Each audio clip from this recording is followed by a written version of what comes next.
She looked at me as if she already knew the ending. Not with curiosity, not with surprise, but with a quiet certainty that made the air feel heavier between us. I was supposed to be there just to return a sketchbook. Nothing more. But the way she stood at the window, light spilling over her shoulder, made it hard to remember what I'd planned to say. The late afternoon rain traced slow lines down the glass. The room smelled faintly of coffee and pencil shavings, the kind of stillness that feels like it's waiting for something to happen. Hannah? I said her name like a question, even though I knew she'd heard me come in. She turned slow, like her thoughts had to catch up first. You're early. Her voice had that softness that could make even a simple sentence sound like a confession. I hesitated by the door, the sketchbook in my hand suddenly feeling like a poor excuse. I was nearby. I lied, though both of us knew I wasn't. I'd walked 20 minutes out of my way just to see her. She smiled, not the kind you give to students or friends, smaller, knowing. You always say that. The words hung there, too casual to be harmless. I moved closer, close enough to smell the faint trace of ink and green tea on her. She wore a simple white blouse, sleeves rolled to her elbows, her hair pinned loosely like she'd stopped caring halfway through. It was the kind of imperfection that made her real, and impossible not to watch. She noticed, of course. She always did. Her eyes flicked to mine, then away, then back again. You're staring. I know. She laughed, quiet, breathless, the kind of sound that makes you want to keep saying things just to hear it again. You're too honest for your own good, June. Maybe. Or maybe I'd just gotten tired of pretending. She reached out to take the sketchbook, and for a second our hands brushed, barely. Just skin against skin, but it felt like a small spark had found its way beneath my ribs. I didn't pull back right away, and neither did she. Her thumb lingered, tracing the edge of the cover as if trying to decide whether to let go. It was her eyes that broke it first, not her hand. She looked down, her lashes catching the light, and said, You shouldn't come here so often. I tried to sound light. Do you want me to stop? She didn't answer. Not right away. She walked past me, the faint scent of her perfume following, and began tidying a desk that didn't need tidying. You're still young, she said finally. And people will misunderstand. I wanted to tell her I didn't care. That the way she looked at me made everything else meaningless. But the words caught in my throat, tangled in the sound of rain tapping against the window. Instead, I said the only thing that felt honest. I don't think they'd be wrong. Her hands stilled. She didn't turn around. For a long moment, all I could see was the curve of her shoulders, the quiet rise and fall of her breathing.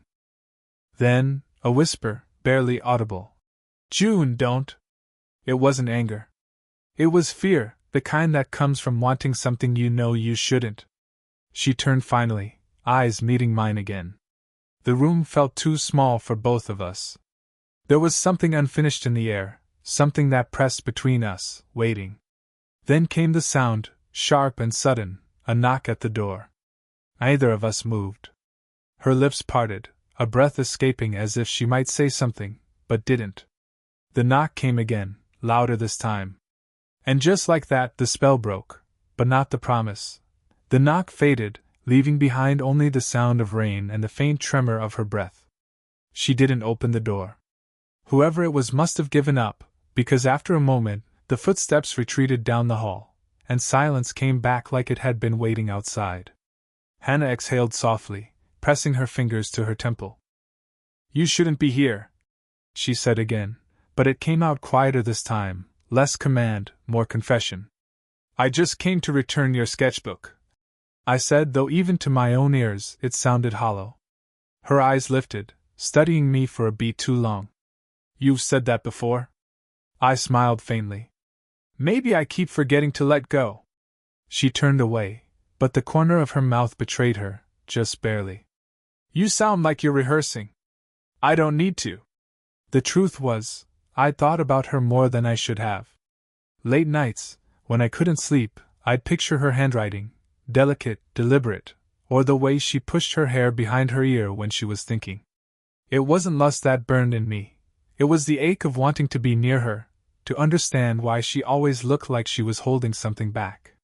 She sat down on the edge of the desk, her hand brushing the spine of a book. "You remind me of someone," she said. "Someone you knew?" Her smile was small, but it didn't reach her eyes. "Someone I tried to forget." There it was, a piece of her past she never talked about. She'd been married once, I knew that much. The kind of love that left scars under calm surfaces. She wore her solitude like a well-fitted coat, comfortable, but never warm. I took a step closer, careful not to push. "He hurt you?" Her eyes flicked to me sharply, not in anger, but in surprise that I dared to ask. "It's not that simple," she said. "People don't always mean to hurt each other. Sometimes they just stop seeing." The way she said it made something twist inside me. "You think that'll happen to us?" The word "us" slipped out before I could stop it. She looked up then, really looked, and for a second, all the distance she'd built between us dissolved. Her hand came up, maybe to tell me not to say that, maybe to reach for me, I couldn't tell which. But when her fingers brushed my shoulder, I felt it everywhere. Her touch was light, hesitant, the way someone touches a memory they're afraid to wake. "You're too young to understand," she whispered. "Maybe," I said. "But I still see you." That made her freeze. Her lips parted, eyes softening in a way that scared me more than rejection would have. Because in that moment, she wasn't my professor, or someone I shouldn't want. She was just a woman, lonely, human, and trying not to tremble. The rain grew heavier, streaking shadows across her face. Her hand stayed there, resting against me like it didn't know where else to go. Either of us spoke. The air between us shifted, fragile, electric, like a secret we both agreed not to name. And when she finally pulled her hand away, it wasn't distance I felt. It was a promise trying to become touch. The next afternoon, I found myself back in her office, again, without a real reason. The rain had cleared, leaving the windows streaked with sunlight. Hannah was bent over a stack of papers, hair falling loose from its clip. She didn't look up when I knocked, just said softly, "You never learn, do you?" Her tone wasn't cold. It was the kind that forgives you even while it pretends not to. I stepped inside, shutting the door behind me. "You didn't answer my message." She straightened, brushing a lock of hair back. "Because I didn't know what to say." "That's an answer." She sighed, a small, weary sound. "June, you shouldn't keep coming here. People notice things." I laughed quietly. "Let them notice." But her expression didn't soften this time. "You think it's that easy? I have students, colleagues." She stopped herself, pressing her lips together, as if the rest was too dangerous to say aloud. For a moment, only the sound of the ceiling fan filled the room, stirring the scent of paper and her perfume, faint, floral, grounding. I took a few steps closer, enough to see the slight tremor in her hands as she pretended to tidy her desk again. "Hannah," I said, quieter now, "why does it scare you so much to be seen with me?" Her eyes lifted slowly, locking onto mine. "Because I know what people will think," she said. "That I'm foolish. That I'm lonely. That you're just playing. Is that what you think?" She didn't answer. Her silence was the kind that made my chest tighten. Then, softly, "You remind me of a time I thought I'd forgotten. That's not fair to either of us." I took another step. We were close enough that I could see the small scar near her jaw, the faint rise and fall of her breath. "You're not being fair to yourself." She laughed, a short, nervous exhale. "And you? What are you doing?" "Trying not to touch you." That stopped her completely. Her hand, frozen over the papers, trembled slightly before she let it fall. Her voice came out low, uneven. "Then don't say things like that." "Why not?" "Because you mean them." Her words landed like a secret we'd both been avoiding. I could feel the pull between us, subtle, magnetic, as she turned slightly toward me. I didn't move, afraid that even breathing too loud might break the moment. Then her phone buzzed. The sound was sharp, cutting through the silence. She reached for it instinctively, but froze when she saw the name flashing on the screen, Professor Min. Her colleague. Married. Talkative. The kind who noticed everything. Her eyes darted to the door, then back to me. You should go, she whispered. But I didn't. The phone kept buzzing between us, relentless, insistent. She finally silenced it, fingers trembling. You make things complicated, she said, her voice barely steady. Maybe they were always complicated, I said. She turned toward me again, and this time, she didn't step back. Her breath brushed my chin when she looked up, her lips parting just slightly, like a word she couldn't finish. For a heartbeat, the world shrank to the space between us, to the pulse in her throat, to the way her hand hovered at my chest as if trying to remember restraint. Then she whispered, almost inaudible, We can't. But she didn't move away. And that was how I knew we already had. The evening light slanted low through her window, painting her desk in amber. She was still grading papers when I walked in, though either of us pretended anymore that I came for anything but her. She didn't look up this time. You shouldn't keep doing this, she murmured. It's cruel. Cruel to who? To both of us. Her voice broke on the last word, and that was what undid me. I shut the door, quietly but with finality. Then tell me to stop, I said. She didn't. Her pen stilled. Her fingers, trembling slightly, pressed against the page as if to steady it, or herself. The silence was heavy enough to hear my own pulse. When she finally looked up, her eyes were softer, darker. You don't understand what you're doing to me, she said, and there was something in her tone that sounded almost like fear. I took a slow step forward. Then explain it. You think this is simple, she said. You think it's just. She stopped herself, frustration flaring across her face. You're too young to know what happens when people stop being careful. Then why are you shaking? Her breath caught, the faintest hitch, enough to make her look away. I was close now, close enough that I could see the fine lines around her eyes, the faint shimmer of sweat near her collarbone. I reached out, hesitating for a second, then brushed a loose strand of hair from her cheek. My fingertips grazed her skin, warm, impossibly soft, and she froze, her eyes flicking back up to mine. Don't, she whispered. Say it like you mean it. Her lips parted, but no sound came out. Instead, she exhaled, a long, shaky breath that felt like surrender. Hannah, I said softly. You keep telling me to stop, but you never move away. She closed her eyes. Because I don't trust myself if I do. That confession broke whatever restraint I had left. I reached for her hand, slow enough to let her pull away, but she didn't.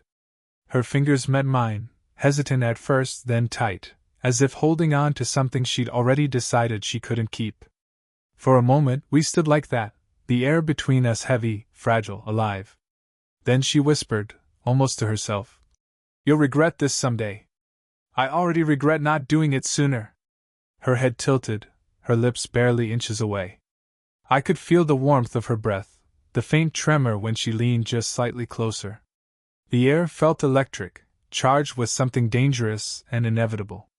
Her hand rose, tracing the side of my face, fingertips trembling. You don't know what you're asking for. I do. Her eyes opened, glossy, desperate, full of something that wasn't quite refusal anymore. And then, just as her lips brushed the edge of mine, the door handle clicked. We froze. A voice echoed faintly from the hallway. Professor Han? Are you still in? Her eyes widened.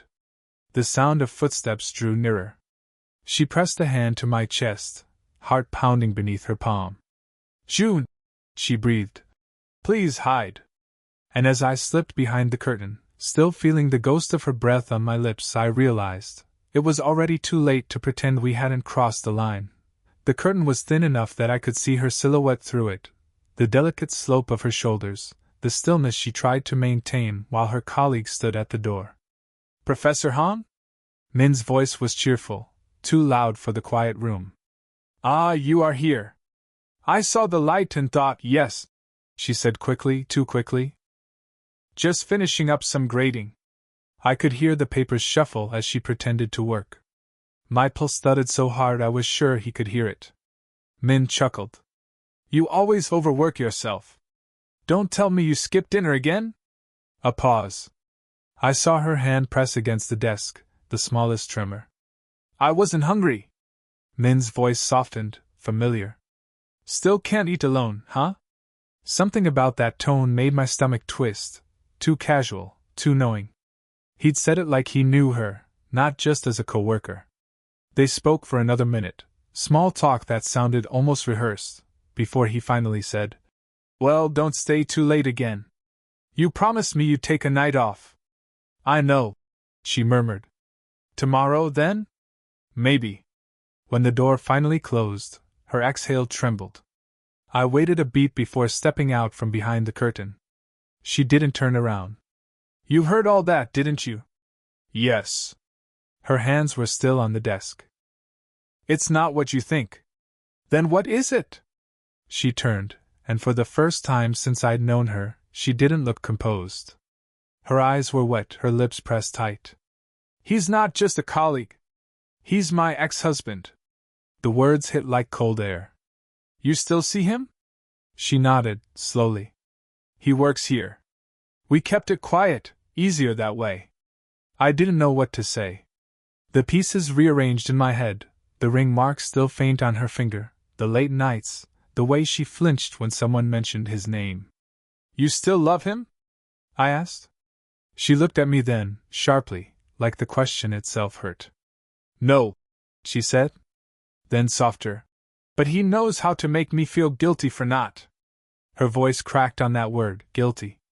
I moved closer, instinctively, wanting to touch her, to erase whatever hold he still had on her. You don't owe him anything. She shook her head. It's not about owing. It's about being careful. People already talk. Her eyes met mine again, and this time there was no restraint left. Just exhaustion, and something raw underneath it. You don't understand what it means for me to be seen with you, June. I could lose everything. I stepped closer, too close, until her breath trembled against my collar. And what if I'm already what you'll lose it for? Her eyes flickered fear, want, and something that looked like surrender. She took a single step back, but it wasn't enough to break the gravity between us. Then, she whispered, we stopped lying, at least to ourselves. For the first time, she didn't hide her shaking hands. She reached for me, fingers brushing mine, and said barely audible, Come tomorrow. After everyone's gone. And even though her voice was steady, her heartbeat against my wrist wasn't. It felt like a promise, and a warning, all at once. The campus was empty when I arrived the next evening. The sun had already fallen behind the library, leaving the world tinted blue. Her office light was on, a soft, amber glow cutting through the hallway's quiet. When I knocked, the sound barely carried. The door opened a moment later, and there she was, hair down this time, sweater loose around her shoulders, eyes shadowed from too many sleepless nights. You came, she said. You asked me to. She hesitated, as if expecting me to regret it. When I didn't, she stepped aside. The door closed behind me with a soft click that sounded too much like a secret being sealed. Neither of us spoke for a moment. The air felt charged, alive, the kind of silence that asks what happens next. I shouldn't have asked you here, she said finally. It's not fair. Maybe fairness doesn't matter anymore. Her laugh was quiet, breathy. You talk like someone who's never lost anything. I'm losing you right now. That made her look up. Her eyes met mine, and I could see the storm there, guilt, desire, fear, all tangled and trembling. She took a slow step toward me, then another, until I could feel her warmth without her touching me. June, she whispered, you don't understand what this will cost. Then let me decide if I'm willing to pay it. Her hand lifted, unsure, deliberate, and brushed against my chest. The contact was almost nothing, but it felt like everything. Her fingers lingered there, tracing the rhythm of my heartbeat. I've spent years pretending I don't need anyone, she said. And you. She faltered, swallowing hard. You make it impossible to keep pretending. I reached up, brushing a loose strand of hair from her face. Then stop pretending. Her eyes closed at that, her breath catching. I could feel her trembling, not from fear, but from the effort of holding back. She leaned in just slightly, her forehead brushing mine, our breaths mingling in the space between words. This isn't supposed to happen, she whispered. Maybe it was always supposed to. Her fingers found the back of my neck soft, searching. The warmth of her body pressed close, and for a moment the rest of the world vanished, the rules, the years, the consequences. There was only the sound of her breathing, the faint tremor in her voice when she said my name like it meant something fragile. Then she pulled back, just an inch, just enough to make the air ache. Her eyes shimmered, torn between surrender and restraint. If we do this, she said, there's no taking it back. I looked at her, at the quiet strength and the fear beneath it. Then we don't take it back. The seconds stretched, a heartbeat, a breath, the brush of her thumb against my jaw. And finally, without ceremony, she leaned in, not a kiss born of impulse, but of years spent resisting it. When she pulled away, her eyes stayed on mine. There was no confusion left there, no denial. Just clarity, the quiet, dangerous kind that comes after finally telling the truth. She whispered, "Now you understand." And I did. The rain had returned by morning, soft, steady, washing the night clean. Her window was still open a crack, and the scent of wet earth drifted in. We hadn't said much after what happened. There hadn't been a need. Words felt too small for what we'd crossed. Now, sitting side by side on her old couch, the world felt quieter than I'd ever known it. Hannah held a mug between her hands, staring into the steam as if it could tell her what came next. "Are you regretting it?" I asked. She didn't answer right away. Her thumb traced the rim of the cup, a small, nervous motion I'd learned to read. "No," she said softly. "I'm just remembering how it feels to stop fighting something." Her honesty undid me more than any denial could have. I shifted closer, enough that my knee brushed hers. "You've spent so long protecting yourself," I said. "You don't have to do that with me." She smiled faintly. "That's what scares me." The rain tapped against the window like it wanted to listen. I reached out, slowly, and took the mug from her hands, setting it aside. She didn't resist when I kept her fingers in mine, small, deliberate, grounding. For a while neither of us spoke. Her head rested against my shoulder, her breath steadying in time with mine. The age difference, the worry, the what-ifs, all of it still existed, but it didn't feel like an obstacle anymore. It just felt like part of us, something we'd chosen to stop apologizing for. "I used to think," she murmured, "that love after a certain age had to be quieter, smaller. Something that didn't draw attention." I smiled. "You were wrong." She laughed under her breath, not loudly, but with the kind of ease that sounded like relief. "Maybe I was." The room was filled with small things, the hum of the heater, the faint drip of rain, the warmth of her hand tightening around mine. It felt fragile and real, like something that didn't need to prove itself to anyone. "Do you ever think people will understand?" she asked. "Maybe not," I said. "But I think we will." That made her turn toward me, eyes tired but alive in a way I hadn't seen before. She reached up, brushed her fingers through my hair, and whispered, "You've ruined my careful life, June." "Good," I said. "It needed ruining." She laughed again, leaned forward, and pressed her forehead against mine. The gesture was simple, unhurried, but it carried everything we hadn't said. Her hand stayed on my chest, feeling the slow beat beneath it. We stayed like that, eyes closed, breaths tangled, until the rain eased. No grand declarations, no promises of forever, just the quiet certainty of two people who finally stopped running from what was already theirs. And when she finally whispered, "Stay a little longer," I did. Because this time, there was nothing left to hide from. Did you enjoy the story? What kind of stories would you like to hear next?